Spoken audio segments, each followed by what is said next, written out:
మన జీవితంలో మనం తరచూ ప్రతి ఒక్కరి నోట వినే రెండు పదాలు అదృష్టం, దరిద్రం. అదృష్టం అంటే విలాసవంతమైన జీవితం, డబ్బుకు భయపడాల్సిన ఆలోచన ఉండదు. కష్టం అంటే ఏంటో తెలియదు. వీడి జీవితం ఇంతే, వీడి దరిద్రం ఇంతే, వీడికి ఏళ్లనాటి శని పట్టుకుంది అని అంటుంటారు.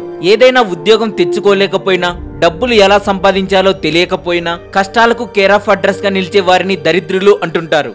నిజానికి మన అదృష్టానికి, దరిద్రానికి మనం కారణం కాదు. మనల్ని బ్రతికుండగానే పట్టి పిడించే శనే కారణం.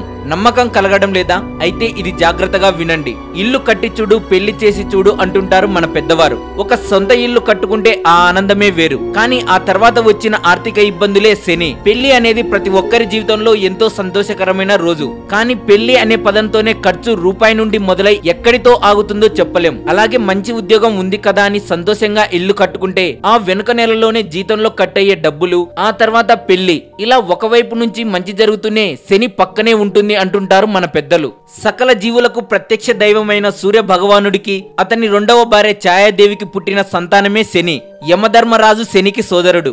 న్యాయాధిపతులైన వీరిలో యముడు చనిపోయిన తర్వాత దండనలు విధిస్తే శని జీవులు బ్రతికుండగానే హింసించి యాతనలకు గురిచేసి శిక్షిస్తాడు. చల్లని ప్రదేశమైన కైలాసంలో ఉండే పరమశివుడు అంతటి వాడే శని ప్రభావం ఎక్కడ తగులుతుందో అని ఎవరికీ కనిపించని దండకారణ్యంలో ఒక చెట్టు తొర్రలో తపస్సు చేస్తూ దాక్కున్నాడట. అటువంటిది శని ముందు మనలాంటి వారు ఎంత? శివుడు చెట్టు తొర్రలో దాక్కున్న ప్రదేశానికి వచ్చిన శనితో, శని ప్రభావానికి, వినయానికి మెచ్చుకున్న ఈశ్వరుడు, నేటి నుండి నీ పేరుకు ఈశ్వర శబ్దం కలుస్తుందని, మానవులు తనను శనీశ్వర అని పూజిస్తే శని తరపున పరమశివుడు ఆశీస్సులు ఇస్తానని వరము ఇచ్చాడు.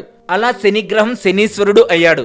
శనికి నువ్వులు, నువ్వుల నూనె, నల్లటి వస్త్రం, నీలం, ఇనుము, అశుభ్రత, మందకోడిగా ఉండటం అత్యంత ప్రీతికరమైన వస్తువులు.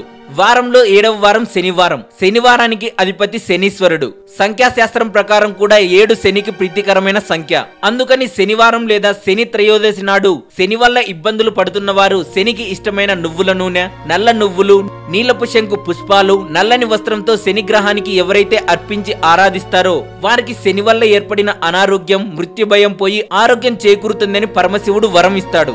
మానవులే కాదు, దేవుళ్ళు కూడా శని ప్రభావాన్ని ఈ విధంగా చేసి తొలగించుకున్నారు. ప్రతి శనివారం శనిదేవుడిని ఆరాధించడం, నవగ్రహాలలో శని విగ్రహం ముందు నువ్వుల నూనెతో దీపం వెలిగించడం, పరమేశ్వరుని పంచాక్షరి మంత్రాన్ని జపించడం చేస్తే శని ప్రభావం ఉండదు. కాకులకు ఆహారం పెడితే మంచిదని, ఆవులకు ఆహారం వేయడంతో పాటు నల్ల చీమలకు చక్కెర వేయడం లాంటి కార్యాలతో శని ప్రభావాన్ని తగ్గించుకోవచ్చని పెద్దలు చెబుతున్నారు. శని ప్రభావం తొలగిపోయిందంటే అంతకన్నా కోటీశ్వరులు, ఐశ్వర్యవంతులు ఎవరుంటారు అని అంటారు. అలాగే ఏలినాటి శని ప్రభావం 7.5 ఏళ్లు ఉంటుందని అంటారు. ఈ వీడియో మీకు నచ్చినట్లయితే లైక్ చేయండి, షేర్ చేయండి. ఈ వీడియోపై మీ కామెంట్ కూడా పోస్ట్ చేయవచ్చు.